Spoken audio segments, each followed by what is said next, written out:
Mayong buntag mga kasama ang Team RMN aniya karon sa may Jacinto Extension ning Dakbayan sa Davao kay mutunog tas atong beneficiary dinhi sa ato ang solar radio transistor nga hatod sa RMN Foundation ilom sa ato ang One Radio campaign. Ay buntag. Buntag ma'am. Ako po si Francis Carpon.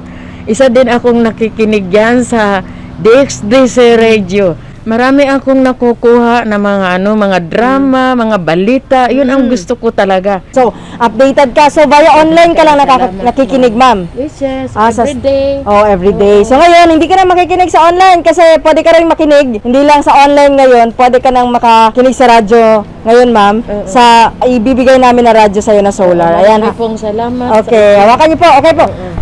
Salamat sa binigay ninyo na halaga.